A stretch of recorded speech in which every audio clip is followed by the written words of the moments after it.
hijabu ka kodo ko muso ka jimuramu me anya fo chugo mi yan wakati tesekota ya wakati nan kwambe do ko do prepare la tigala wakati be wakati ban sura kono na tigera fana wakati be ko fe mo be misasi bila kwantum be kuma min na kwa tigera uma dafa soro wala ko sugu de teseka foya wakati un koso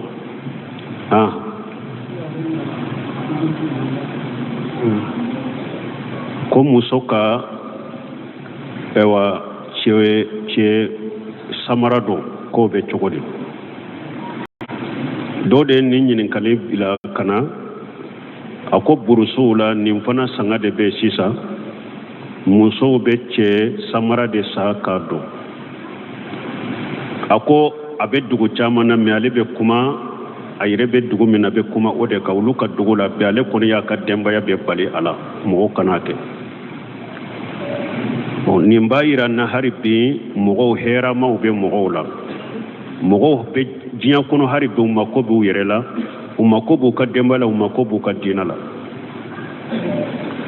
ambe ala deli nunu na nyogona wala ku chaya munum be hamini nin ko suguye ayenyi nin kaliminke muso ka che samara do haramu do silamiya sariyala hadisa chaman bala mi an ka wakati tese ko be fo an be hadisa fula ɲɔgɔnna fo lana rasul sallallahu alaihi wasallam almutasabbihat min an-nisa'i birijali walmutasabbihina min ar-rijali bin-nisa'i cide muso ni be cɛ bonko ɲɔgɔnya ko munun kira ni cɛ ye muso be ulu ɲɔgɔnnaw de kɛ cide ɲi danga muso bini be cɛ de bonko ɲɔgɔnya ka ko da cide ɲi danga cɛ fana ni be muso de bonko ɲɔgɔnya ko munun kira ni muso be ulu de ke dangalen do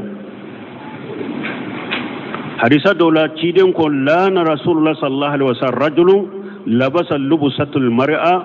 wal mar'atu labasa lubusatu rajul akwala cɛ danga cɛ min be muso finu do muso be fe munun do fe munun do li kere ni muso ye cɛ min be ulu do dangalen do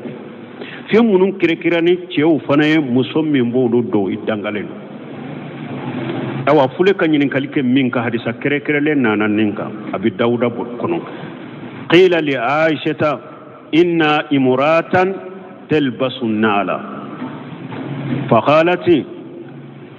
فقالت لان الرسول الله صلى الله عليه وسلم أرجولة من النساء ni hadisa be dawda kun albani ko hadisa sahalendo dondo law ko aishatuma ko muso do ko ayeche samara do asenna uyenni famba aishatu amba aishatu ko ako cide nye muso danga muso mimbe yereke komiche lana rasulullah sallallahu alaihi wasallam rajulatan minan nisa muso mimbi yereke komiche ako cide nya danga donc muso kace samara do haramu do ce ladege do muso ka dabila iya don ko hadisa chaman nanala muso ka har ce ka kuma chogo ladege haramu muso ka ce ka tama chogo ladege haramu ce fana ka muso ka tama chogo ladege muso na be tama ba yere kari chogo mi ce fana ko ke ka muso ladege harata tama chogo haramu do finu samarau muso kana ce bonko nyonya ce kana muso bonko nyonya donc o la da mimbe muso ka lajje ka bila haramu do nu ko ni ko ni nyece samara de a haramu yara muso ka do shenna ni ya do shenna i dangalendo ate be islamiya sari Allah hadisa kere nana ala abedo hadisa gorobalu kono e pe hadisa kere nana ala ate be wa alaikum salam kubla ani jaramu ani langara ni sabala tubende sulai oye ngani kole sulala kaya kwani kwenye mgope na sabani ka wati doni da kuduno na mo asa kina pam wani toka kwa wati nyaga ngota tewu following debe ne kan ni bola ko ewa lankana kufula jalamugu jumanye sunna bo don ke baw ya yira nunum nye ko munu nye ube sagi kata ibe nyana ma ya yiro mi ukalla da silamiya kono nunum be sagi kata odela nunun te komi sunna ku nyini ndo ife ikake ni be yiro mi ni abe silama grupu min abe silama ewa jama min na silamiya kono nu ewa mu nyu kalla da kam masiri silamiya la iboke o nyini ndo fe o kanu ndo ikoke ni ibe yiro ibe nyana ma ya yiro mi nu kalla da te e kana fendo ke ni be ke bolonkori tamanse mo to ni nyogonche don ko wal kon nunum be sagi kata ulu de ma na ya soro ebe balo yoro mi bankufla ode kacha silamo kama siri ode bankufla to ni be yoro mi be nyana ma jamana minna ni jala mugu de ulu kala dai jala mugu do ni lankana de ulu e wa kala dai lankana do nunum be sagi kata o ko sugu de ma dina kono min ye kunsigi mu ani ewa banku fula wani jala mugute ibe nyana ma ya yoro mi na ya soro ka silama masire minne nonu na eboke ya bani adama qudu dinatakum inda kulli masjid ala ko hada madon aya kam masiruta salli rawla nim masir kore mu inda kulli masjid inda kulli sala ibe jamana min kono ka silama kam masire munu nye masire munu ma sariya soso mabo dina kono ifana be to ode kofe ko nyona deke nunu be sagi kata odema ale min fuleni ale tunye nyinin kali don nyinin ka abako jikoroni wala ntumba fe har kunu nyenya la jala mayeya nyode fonne ka nyinin kali jabi nko abebeta delilani doni ke bawka kuma udela anya je yoro yoro ambe ala dele an kana sanna mabangeli ke moye ako qeretu ko do ko baraji damado de be bo ika baraji la wulu mara ni ye wulu mara ko qeretu do ko qeretu koroye baraji damado de be bo ika baraji la ko do ko uhudi nyemin jabi ko uhudu kulu nyogona de do parce que hadisa wore nana la meter su ko fentara sege sege hudi kulu nyogona baraji ni o nana su kan salli de la ni sallira suka qeretu biye ni tugura kwa su doni nyana qeretu biye qeretu fula chidon ko dogoma inde be ko hudu kulu ona na o hadisa kono me ni ye ulumara ni ko yin sabate na be qeretu men boy ka sarala o ko orede misali la bombaji ko ni ka saraye mugaye abe kelembo ala baraji kelembe bo ala ube ni ka sabaye mugani ni ka baraji saraye mugani nani de baraji mugani nani de fula be bola wala ko nin khairetu yo ode wote uhudi kulu nyogonayde woyede de do ewa ika baraji ko ni farale nyogonka kele fula nyogona be bola ika baraji farale nyogonka kele nyogona ube fula nyogona ube bola o khairetu fe sahalenye ode wa alaikum salam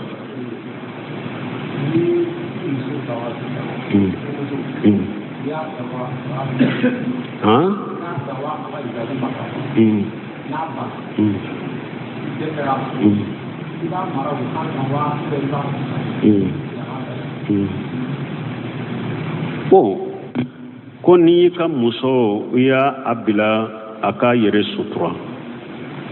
abanna ka hijabuta iba maroka ba ube babila ale nyinin kalika ninya doni ka baw nin kan nyinin kalika gele doni ka baw bolo hada maden kelen i kalli man ya de be barake no nyona hijabu ko ni alaka wajibi de sariya de do nim mi so min banna hijabu ina ye hijabu ko adusuku nyere de la kabala aba kafiriya yire parce que silamiya ko tammin be mo ka silamiya cinya nyo fo kono بغض ما جاء به رسول الله صلى الله عليه وسلم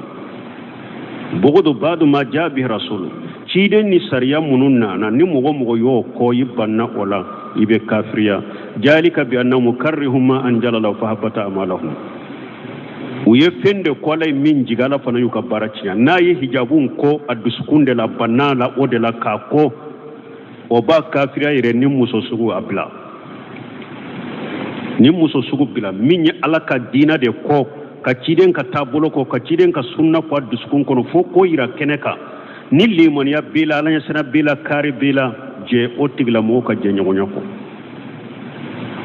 mais ni yɛrɛ y'a dɔn bani min don a ma hijabu kɔ a dusukun na i b'a sɔrɔ a ka di ale yɛrɛ mais a bɛ jama min kɔrɔ a bɛ jama ɲin cɛ la a bɛ jama min cɛ la jɛɲɔgɔn juguw ni fɛnw olu de ka kumaw b'a tilo la siro n'a tora ale yɛrɛ kɛlɛ ɲɛ a bɛ se ka hijabu dɔn mais a bɛ jama min cɛ la ne ani jɛɲɔgɔn minnu bɛ ɲɔgɔn fɛ olu ka kuma b'a tilo la u nana ɲɔgɔnnaw i bi jija kɔ mara k'i jija la hali bi ka waaju k'i jija la ala n'a dilɛ waajulin dɔrɔn kana t'o la i bɛ duwawu fana fara kan i ka saliw la i bɛ duwawu k'a ye i ka sujuruw la i bɛ duwawu kɛ ala b'a a dusukun ɲɛnɛmaya cogo min ka tilɛ o ɲɔgɔnna jakari ala ko wa aslahna lahu jawjahu dɔɔnikɛbaw ko ni mun filɛ nin ye ko a ka muso tun tɛ jigin ala y'a denso dila a ye kura ye a ka kɛ muso jigibaga ye dɔw ko ayi ko a ka muso tun ye a jogo tun man ɲɛ ala y'a jogo dila a ye wa aslahna lahu jawjahu dusukun bɛ ala de bolo ni yɛrɛ y'a dɔn hijabu kɔniya t'a la mais ale balola cogo min ani a ka bangebagaw bɛ lahala min na ni a bɛ mɔgɔ minnu cɛ la ni jɛɲɔgɔn jugu a dɛsɛra ka o ta o de la i bɛ sabali a kɔrɔ toujours ka bilasira ka duwawu kɛ la ala n'a kanda ni sababu ye waaleykum salaam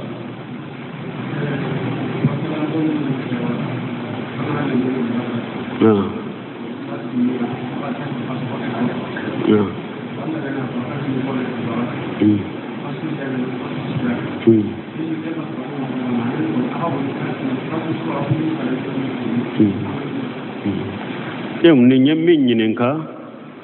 ko ni e y'i den don madrasa la kalo kalo i b'a sara sarati ye o de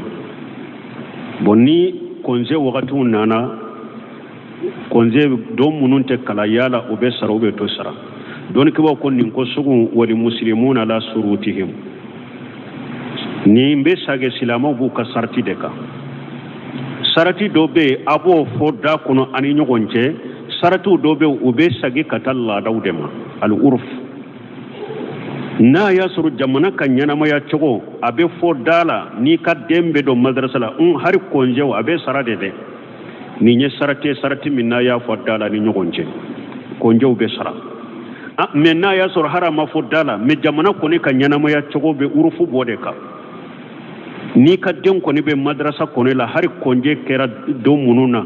u bɛɛ bɛ sara de kalo sara kuna bɛ sara de o de bɛ laada kɔnɔ bɛɛ bɛ baara kɛ n'o de an bɛ sagi ka t'o de ma baara bɛ kɛ n'o de mais n'a y'a sɔrɔ a bɛ jamana ka laada fana la konse ninnu ni den ma taa kalanyɔrɔ la don minnu na olu bɛ tigɛ ka bɔ la u tɛ sara u bɛ tigɛ ka bɔ la ninnu bɛ sagi ka taa a ka sarati de ma u bɛ jamana ka urufu bɛ min kan waaleykum salaam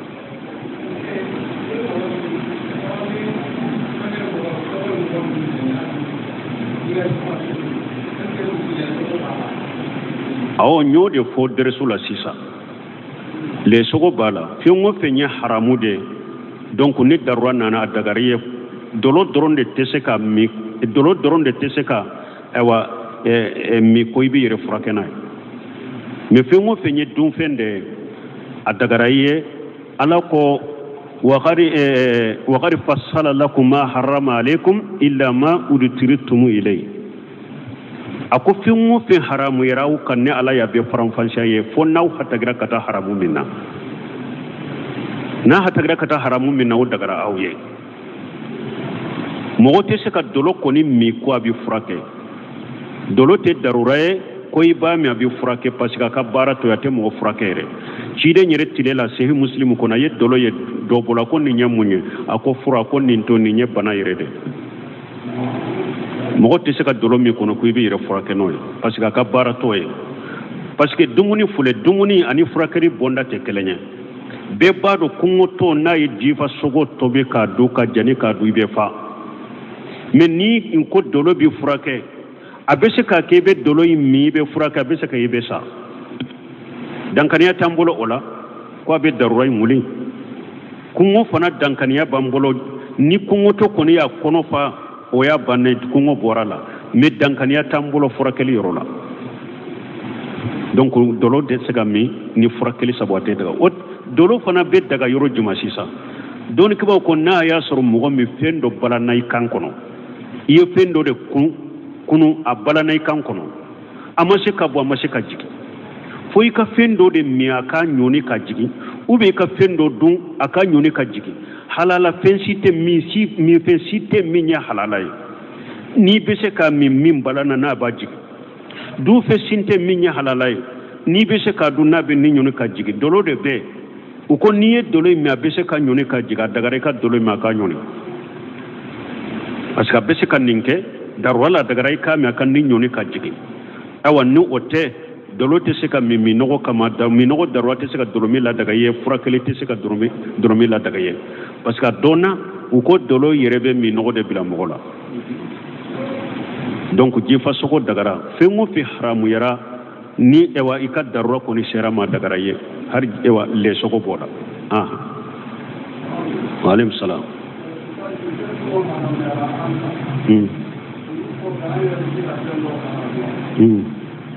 boy aba soro sufi etuntea nyafo deresula nko haramu ye alay mi haramu halalay alay mi halala hada madente se ga fin haramu ya yireka suro deresula o ko fora kono akera furu yo akera donfe yo akera minfe yo halala ke baga ani haramu ke baga alade ni mogo fendo haramu ya yirema kasurala ma haramu ala ko amulahum suraka wa sarawu lahum min ad-din ma lam ya'jana bihi Allah ala ko yala jenyo woro de baw bolo no be fendo sariya uma ko ke dina ni ala ma jeni minyewa halali kelay ala de haramu kelay ala de ka sariya ba fo ni halara ala de ka sariya ma ba fo ni nya haramu mo shikana mi fi haramu yere kala ma mi haramu ikana dum fi haramu yere kala ma mi haramu ikana furudo haramu yere kala ma mi haramu wa alaikum salam nte tonso do nyode ko nte tonso do kono kono ciden ko wa kulli jimi khilabi min at-tuyur kono nik ewa so ni de bala aba nyogona sogo mina naye o teddu ni tonso bode kona teddu ube na ya soro tonso ye kono ya be jifadu fengo fembe jifa sogo do ateddu ube na ya soro tonso ye kono de ciden ko kono munun ka fagabula ateddu ube ciden ko munun kana faga na bula ateddu nebe min fo o ninde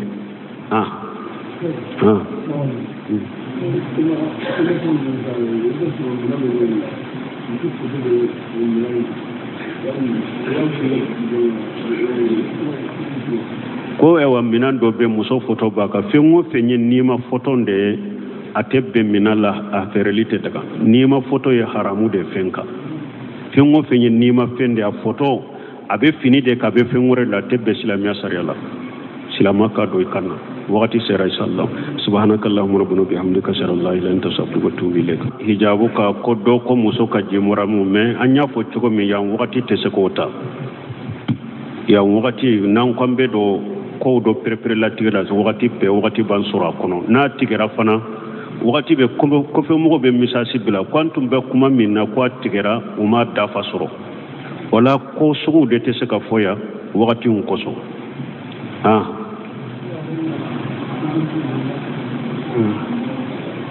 ko muso ka ewa che samarado ko be chogodi do de ni nyinin kale bila kana ako burusula nin fana sanga de be sisa muso be che samara de sa kado ako abe dugu chamana me ale be kuma ayire be dugu mina be kuma ode ka uluka dugu la be ale koni ya ka demba ya be bali ala mo kanate bon nimbayira na haribi mo hera ma be mo la mo be diyan kono haribi mo ko bu yerela mo ko bu ka demba la mo ko bu ka dinala ambe ala deli nunu na nyugona wala ku chaya munum be hammini nin ko suguye ayenyi nin kaliminke muso ka che samara do haramu do silamiya sariala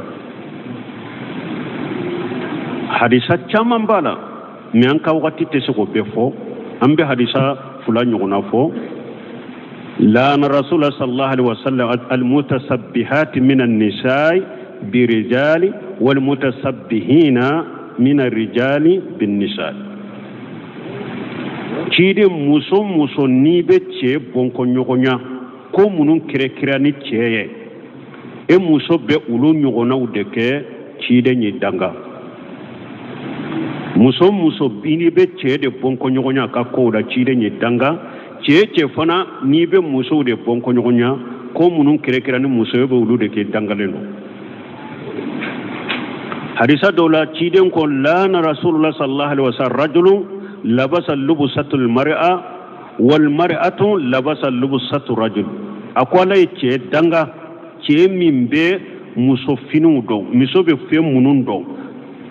minnu dɔn li kɛrɛkɛrɛ ni muso ye cɛ min bɛ olu dɔn i dangalen don fɛn minnu kɛrɛkɛrɛ ni cɛw fana ye muso min bɛ olu dɔn i dangalen don awa fule ka ɲininkali kɛ min ka hadisa kɛrɛkɛrɛlen nana nin kan a bɛ dawuda kɔnɔ qila li aishata inna imratan talbasu nala فقالت لان رسول الله صلى الله عليه وسلم رجولة من النساء ni hadisa be dawda kun albani ko hadisa sahalendo dondo law ko aishatu ma ko muso do ko aye cɛ samara do asenna uyenni famba aishatu amba aishatu ko ako cide nye muso danga muso min be yere ke komi cɛ lana rasulullah sallallahu alaihi wasallam rajulatan minan nisa muso min bi yere ke komi cɛ ako cide nya danga donc muso ka cɛ samara do haramu do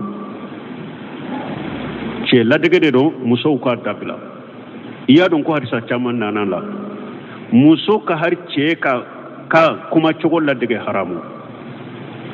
muso ka cɛ ka taama cogo ladege haramu cɛ fana ka muso ka taama cogo ladege muso n'a bɛ taama b'a yɛrɛ kari cogo min cɛ fana k'o kɛ ka muso ladege hara taama cogo la haramu do finiw samaraw muso kana cɛ bɔnkɔɲɔgɔnya cɛ kana muso bɔnkɔɲɔgɔnya donc o laada min bɛ